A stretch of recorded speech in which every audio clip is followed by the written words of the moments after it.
Hi everyone, this is Jamie Castillo and this is my video response for PE 552, Unit 2. The question asks if the American attitude towards rules, according to Oriad's perception, is also applied to business and law and other like sub areas of American culture. I do agree that it is like almost a universal thing for Americans where we're very competitive. We do need strict guidelines. I feel that a lot of people either try to push those boundaries and those limits in order to succeed. It's happened very often, and you can see it in the news in different areas. Sports specifically do need rules and regulations. That's why we do have officials, and you see it in professional sports, especially where fouls and different calls are constantly being called out throughout the game, where the game has to be paused quite often. And I feel like it's also going into the college sector as well.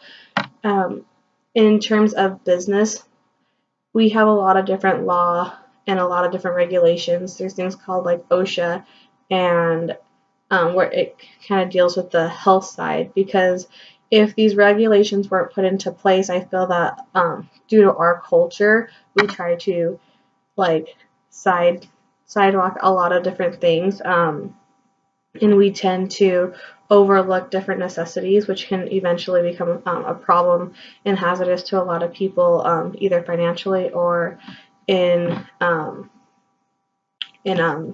other health wise as well. And in law, you also see it, I think, in the political spectrum as well. There is a lot of hiding and secrecy and different things like that. And I feel like if these checks and balances aren't put into place, people are definitely going to take advantage of that because it's what's going to help them succeed. I did look at a couple different sources, and one by Dubinsky. He pretty much called out that it is American nature to and like a social norm for us to be competitive, and to that we like to perfect things. And in order to perfect things, we may do a lot of things that are unhealthy for us. In terms of sports, it is this idea of like maybe taking steroids.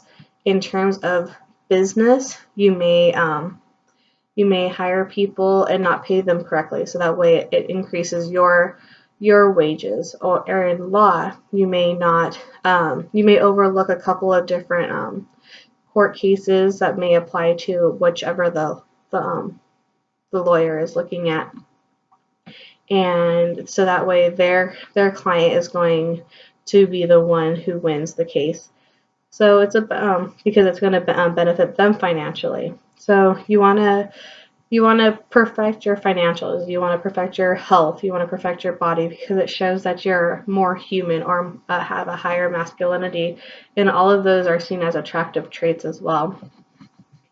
In an article by Sabo, they were looking at leisure sports and how competitive it is. And it was pretty much saying in different subcultures and like economic values, that's always competitive as well.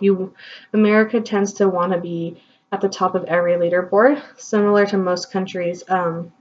But America, since recently, has taken a fall back in a lot of different areas. So of course they're going to be a little bit more competitive because they want to regain that status.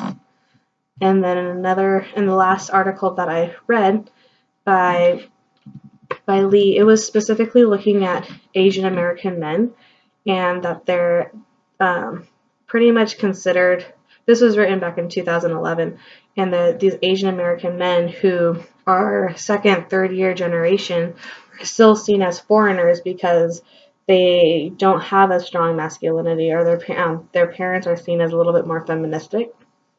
And this applied to their business standpoints and education as well, saying that they had a lot more to push for because they didn't come from a strong background, according to like the white Caucasian communities. So it was definitely interesting to see that these Asian American men who are college students, they're college athletes, they're very prestigious in their coursework, were also seen as maybe held back a little bit. And I noticed that they made a comment that there was also a trend in other nationalities Hispanic, African American. These ones were seen as different than Caucasian or other European ethnic groups, so they weren't looked in the same perspective. So because America is full of all these different subcultures, we're made up of a bunch of different nationalities, I think that the competitiveness altogether is which race is more prominent. Instead of looking at the American race, it's which nationality is more competitive, which one's going to be the strongest and end up being most productive.